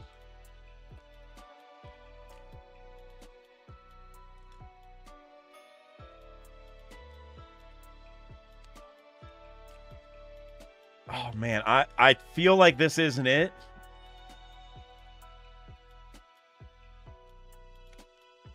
Let me just think about it a little bit more. I think it does Mr. 5 work? Gem, Mr. 5? Where is he from? I guess that I don't know. Is he from... No, he's from the South Blue. Never mind. It can't be him. He fits everything else, though. Because he does have a bounty. And he has a paramecia fruit. He probably doesn't have these. He probably is a combatant. He was introduced between these. But he... and he is between these ages. But he's not from the East Blue.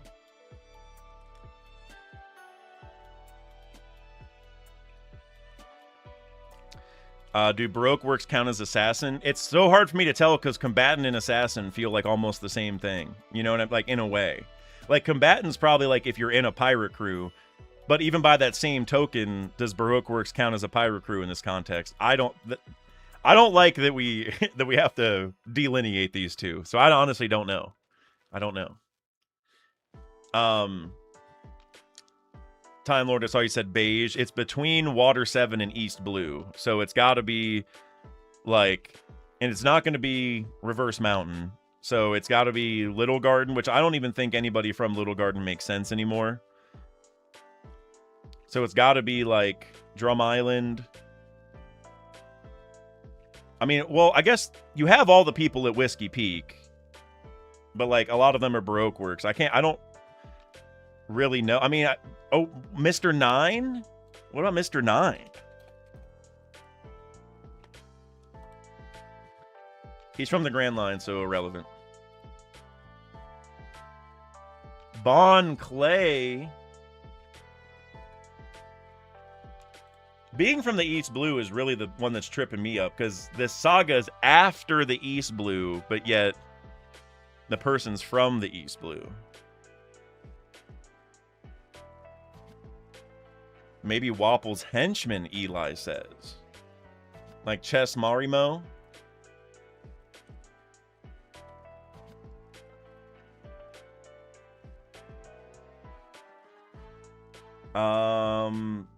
We don't know where he's from what I can see.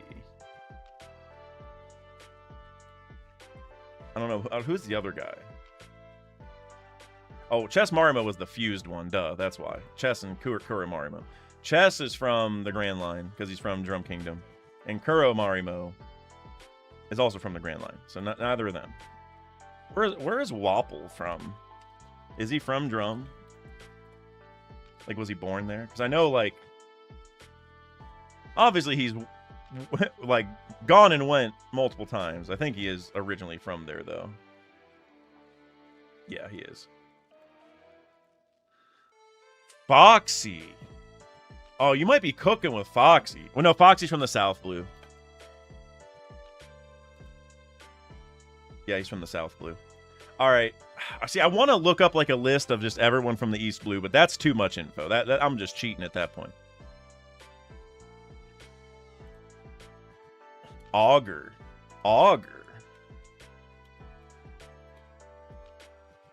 Is he from the East Blue? He is the right age. He has a Paramecia. He probably... I feel like he's going to have both Hakis, but for the same logic that Rosinante did not have either of them, it is probably... I'm going to go Van Auger. He also seems really tall. So male human, yes. From the East Blue, yes. Has a bounty, yes. I didn't even look up the height, but I feel like he's tall as hell. He is between those ages. He has a Paramecia. The hockey's probably just messed up. He's not in either of those factions. He's probably a combatant because he's a sniper, and he was introduced between those because it was in Jaya. Good call, Dilcor. That was a good suggestion. That was very good. That was very good. I don't know if I would have... Like, the only problem is figuring out where these people are born. That's news to me that Van Auger is born in the East Blue. That was the hardest part.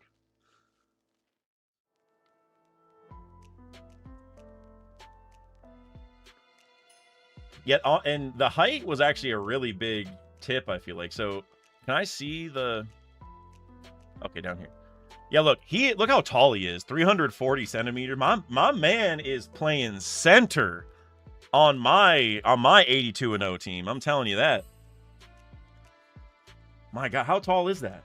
11 feet. So that's not like super crazy in One Piece terms, but that's, I mean, that dude, he's making Wemby look short. You know what I'm saying?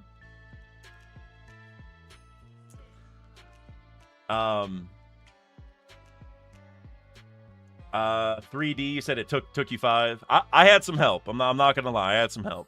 Definitely had some help. If it's this East Blue part, man, that was really it. That was the hardest part to figure out. And the fact it was like between these ages, it's like made it kind of difficult. But hey, we got it. Yeah, it's kind of crazy how tall he is. But wow. Well, that was fun, guys. This might be a tradition from now on. We might be playing this every time we finish a reaction, because I love this game, genuinely. Like, well, both of these games. The Pirate King run, this is like, when it works properly, this is one of the most fun. This might be the most fun One Piece game in existence, which is, like, that's sad, because all the One Piece video games suck. This might honestly be the most fun One Piece game I have played, other than like the card game. But